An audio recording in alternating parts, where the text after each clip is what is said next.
एक शहर में पुलिस ने सभी चोरों की नाक में दम कर दिया था। सारे चोर एक के बाद एक पकड़ा रहे थे। बस एक चोर जैसे तैसे बचकर एक जगह जा छिपा था। तभी उसे एक ख्याल आया कि क्यों न वो भगवा पहनकर साधु बन जाए। ये दुनिया चोरों को तो जूता मारती है, लेकिन अगर वही चोर भगवा पहन ले तो उसके पैर में पड़ी रहती थी। इस प्रकार चोर साधु बनकर घूमने लगता है।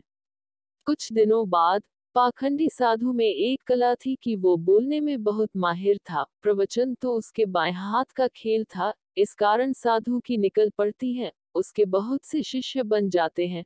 कई लोग उसके आगे पीछे घूमने लगते हैं। उसे मुफ्त में खाने को मिलने लगता है। बस उसे सांसारिक जीवन छूटने का दुख रहता है। पाखंडी साधु जंगल में अपने शिष्यों के साथ रह रहा था। तभी उसके आश्रम में एक सेठ आया। सेठ को भी पाखंडी साधु ने अपने बोलने की कला से प्रभावित कर दिया। साधु से मिलकर जब सेठ अपने घर पहुंचा तो उसे एक ख्याल आया।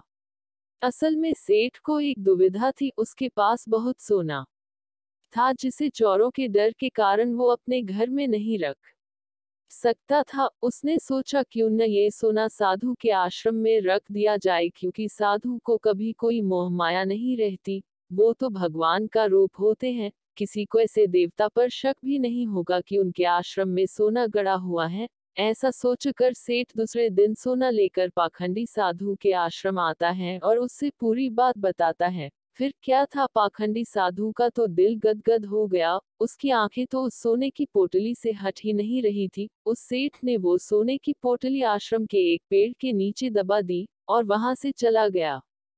अब साधु को नींद कहाँ आनी थी। वो रात भर उस सोने की पोटली के बारे में सोचता रहा।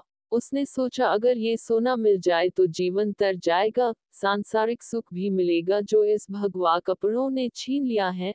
इस तरह साधु ने कई सपने देख डाले। दूसरी तरफ सेठ सोने को आश्रम में रखकर संतुष्ट होकर सो रहा था। कुछ समय बीतने पर साधु ने एक योजना बनाई। उसने सोचा कि वो इस सोने को लेकर चला जाएगा और सेठ को शक ना हो, इसलिए वो उसके घर जाकर जाने की बात कहेगा ताकि सेठ को ये ना लगे कि साधु सोना लेकर भागा है।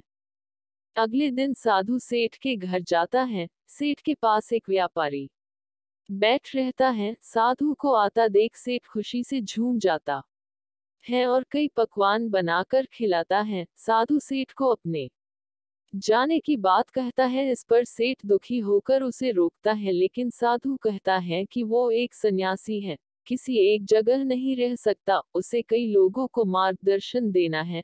ऐसा कहकर साधु बाहर निकलता है और जानबूझकर सेठ के घर का एक तिनका उठा ले जाता है। थोड़ी देर बाद साधु वापस आता है, जिसे देख सेठ वापस आने का कारण पूछता है।